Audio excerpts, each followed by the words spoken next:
नमस्कार दोस्तों, आज के इस वीडियो में हम बात करेंगे बद्रीनाथ यात्रा कैसे करें, कहाँ रुकें, कितना किराया है। इन सारी बातों को आज इस वीडियो के माध्यम से हम आपको दिखाएंगे। तो चलिए दोस्तों, जानते हैं बद्रीनाथ कैसे पहुँचें। अगर आप बद्रीनाथ की यात्रा करने की सोच रहे हैं तो आज की पोस्ट आपके बहुत काम आ सकती है। दोस्तों, सबसे पहले हम जानते हैं कि बद्रीनाथ के कपाट कब खुलेंगे। तो सबसे पहले आपको बता दें कि 2023 में बद्रीनाथ धाम के कपाट 27 अप्रैल 2023 को सुबह 7:10 को खोले जाएंगे। जैसे ही आप जानते हैं कि यहाँ बहुत दूर दूर से सभी जगह से श्रद्धालु दर्शन करने आते हैं। यहाँ पर भारत के ही नहीं बल्कि बाहर से भी विदेशी लोग दर्शन करने के लिए आते हैं। बद्रीनाथ आने के लिए सबसे पहले हरिद्वार आना होता है, क्योंकि हरिद्वार सभी मुख्य परिवहनों के मार्ग से जुड़ा हुआ है। या फिर आप योग नगरी ऋषिकेश में भी आ सकते हैं। इसके बाद दोस्तों, जानते हैं हरिद्वार से बद्रीनाथ कैसे जाएं। चलिए दोस्तों, अब आपको हम बताते हैं कि हरिद्वार से बद्रीनाथ जाने का सबसे सस्ता रास्ता कौन सा है। अगर आप हरिद्वार में सुबह के बाद आते हैं तो आपको उसी दिन बद्रीनाथ जाने के लिए कोई भी बस नहीं मिलेगी।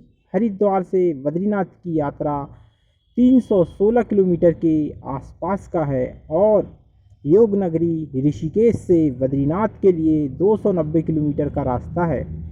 इसके अलावा अगर आप हवाई जहाज़ से यात्रा करना चाहते हैं तो इसके लिए आपको आना होगा देहरादून के एयरपोर्ट में। देहरादून एयरपोर्ट पहुंचने के बाद रास्ते का सफ़र ही करना होता है।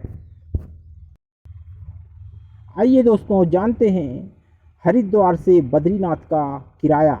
लेकिन हम आपको बता दें कि आप हो सकते हो ट्रेन के द्वारा भी हरिद्वार पहुंच सकते हैं। हरिद्वार से बद्रीनाथ जाने के लिए दो तरीके हैं। सबसे सस्ता और सबसे अच्छा तरीका बस से है। हरिद्वार से बहुत सारी बस बद्रीनाथ के लिए चलती हैं। जब आप हरिद्वार रेलवे स्टेशन पहुंचते हैं तो रेलवे स्टेशन के बाहर ही बहुत सारे टिकट एजेंसी बनी हुई हैं, जहां से आप अपना हरिद्वार से बद्रीनाथ के लिए टिकट ले सकते हैं। और इसके अलावा आप हरिद्वार बस स्टैंड भी जाकर बस का टिकट ले सकते हैं। बस से बद्रीनाथ का किराया, जो गवर्नमेंट बस चलती है, उनका किराया 550 से लेके 600 रुपये तक उपलब्ध है। इसके अलावा अगर आप किसी थर्ड पार्टी से एडवांस बुकिंग करते हैं तो रेड बस या मैक माई ट्रिप से भी कर सकते हैं, लेकिन आपको इसमें 100 रुपये से 200 रुपये ज़्यादा चुकाने पड़ते हैं। बस आपका इसमें फ़ायदा यही होगा कि आपको अपनी मनपसंद की सीट मिल जाएगी। इसके अलावा अगर आपको हरिद्वार से डायरेक्ट बस बद्रीनाथ के लिए नहीं मिलती तो इसके लिए आपको जोशीमठ जाना होता है,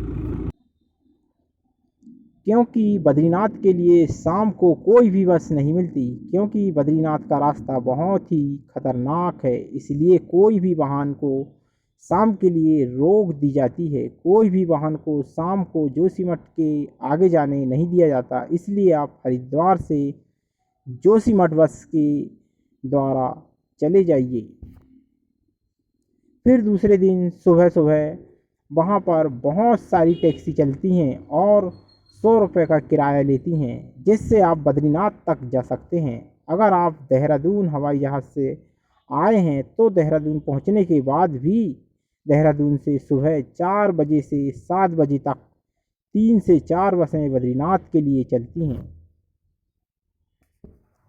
यह ऑप्शन है कि आप हरिद्वार ऋषिकेश से पहुंचने पर प्राइवेट टैक्सी कर सकते हैं। बद्रीनाथ तक जाने के लिए प्राइवेट टैक्सी वाले आपसे 8,000 से 10,000 रुपये तक ले सकते हैं। ये आपको राउंड ट्रिप में ही बद्रीनाथ यात्रा के दर्शन कराते हैं। पहले दिन आपको बद्रीनाथ धाम लेकर जाएंगे। पहले आप बद्रीनाथ जी के दर्शन कर लीजिए, फिर दूसरे दिन ही आप माड़ा गांव और आसपास की जगह में घूम लीजिए और शाम तक ये आपको हरिद्वार वापस लेकर आ जाएंगे।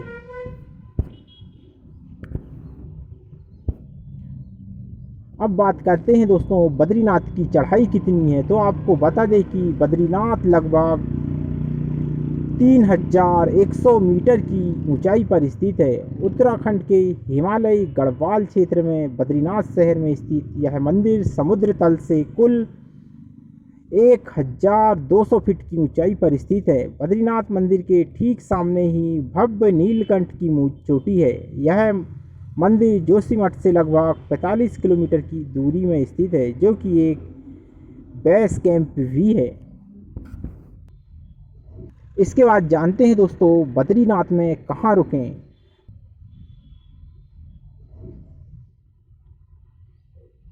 तो दोस्तों हम आपको बता दें सबसे सस्ता ऑप्शन ये है कि वहाँ पर बहुत सारे आश्रम बने हुए हैं, जहाँ पर आपको 200 रुपये से 300 रुपये तक रात को रुकने के लिए रूम मिल जाते हैं। यहाँ पर GMBM का यात्री निवास बना हुआ है और एक होटल देवलोक भी बना हुआ है। अगर आप यात्री निवास में रुकते हैं तो आपको मात्र 300 रुपये में डॉर्मेट्री उपलब्ध मिलेगी, और अगर आप होटल देवलोक में रुकते हैं तो आपको यहाँ पर सेमी डिलक्स और डिलक्स रूम मिल जाता है। सेमी डिलक्स का किराया 3800 रुपये और डिलक्स रूम का 4800 रुपये है।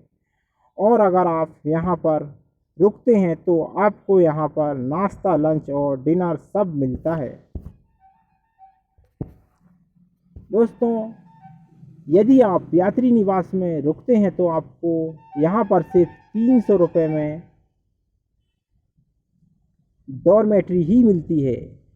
इसकी बुकिंग आप वहाँ पर जाकर भी कर सकते हैं, और अगर आप अपनी बुकिंग पहले ही ऑनलाइन कराना चाहते हैं तो www.gmbnonline.com पर जाकर कर सकते हैं। इसके अलावा बद्रीनाथ पर भी बहुत सारे होटल बने हुए हैं। अगर आप पीक सीजन में जाते हैं तो आपको यहाँ पर 2500 से 4000 तक के रूम मिल जाते हैं, और अगर आप ऑफ सीजन में जाते हैं तो आपको 800 से 1500 तक के बीच रूम मिल जाते हैं। अब जानते हैं दोस्तों बद्रीनाथ यात्रा के लिए सही समय क्या है। तो हम आपको बता दें अक्टूबर के महीने का समय, क्योंकि इस समय बहुत कम भीड़ होती है और आप बहुत कम पैसों में बद्रीनाथ की यात्रा कर सकते हैं। बद्रीनाथ का जो पीक सीजन होता है वो मई और जून होता है, क्योंकि बहुत से भक्त बद्रीनाथ के लिए दर्शन के लिए मई जून में ही जाते हैं। और जुलाई और अगस्त के महीने में यात्रा करने से बचना चाहिए, क्योंकि ये मानसून का महीना होता है और पहाड़ों में बरसात होने से भूस्खलन होने की ज़्यादा संभावना होती है, और 3 या 4 दिन का जाम भी लग जाता है। इसलिए आपको इन महीनों में यात्रा नहीं करनी चाहिए। आइए दोस्तों जानते हैं बद्रीनाथ यात्रा में रहने के लिए कितने दिन का प्लान बनाना चाहिए।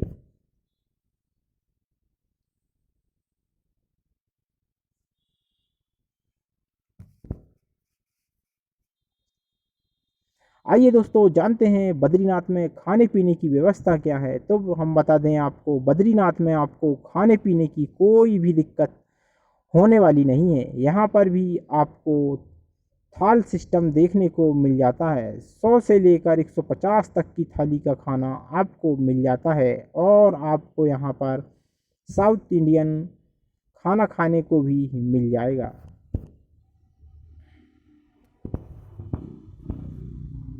आइए दोस्तों जानते हैं बद्रीनाथ धाम के दर्शन कैसे करें। तो दोस्तों जब आप बस स्टॉप से उतरते हैं तो मात्र 500 मीटर की दूरी पर बद्रीनाथ का मंदिर बना हुआ है।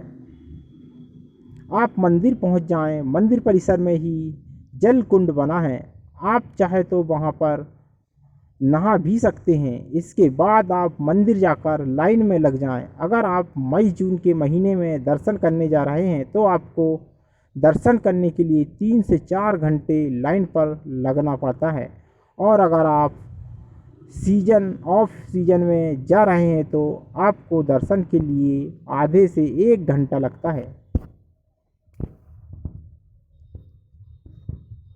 दोस्तों, जानते हैं बद्रीनाथ मंदिर के आसपास दार्शनिक स्थल। तो आइए जानते हैं। बद्रीनाथ के 1 किलोमीटर की दूरी पर ही भारत का आखिरी सीमांत माड़ा गांव पड़ता है।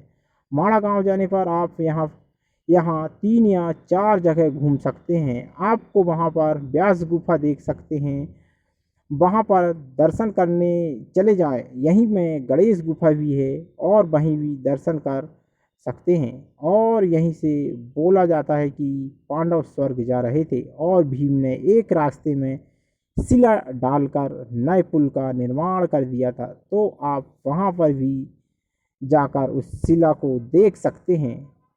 यहीं पर सरस्वती माता का मंदिर भी बना है और यहीं पर आपको भारत की आखिरी चाय का भी आनंद ले सकते हैं।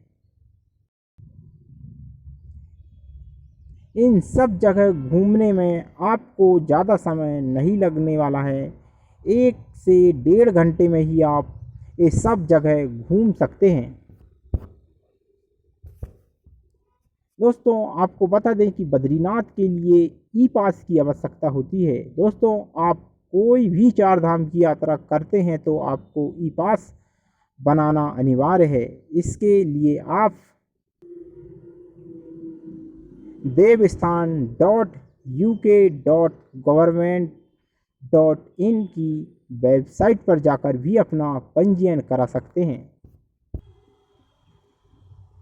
यदि आप बद्रीनाथ तो इन बातों का विशेष ध्यान रखें। दोस्तों, अगर आप बद्रीनाथ की यात्रा कर रहे हैं तो आप पैकिंग करते समय रेनकोट और थोड़े गर्म कपड़े भी लेकर जाएं, क्योंकि आपको हमने बताया है कि बद्रीनाथ पहाड़ में तो मौसम कभी भी बदल जाता है और ऐसे में आपको अपनी पूरी तैयारी कर लेनी है। और जाने से पहले एक बार अपने डॉक्टर से परामर्श ज़रूर करें अगर आप किसी भी तरह की दवाइयों का सेवन करते हैं तो दोस्तों, इसी के साथ हम वीडियो से विदा लेते हैं। वीडियो अच्छा लगा हो तो लाइक एवं सब्सक्राइब ज़रूर कीजिएगा। जय बाबा बद्रीनाथ।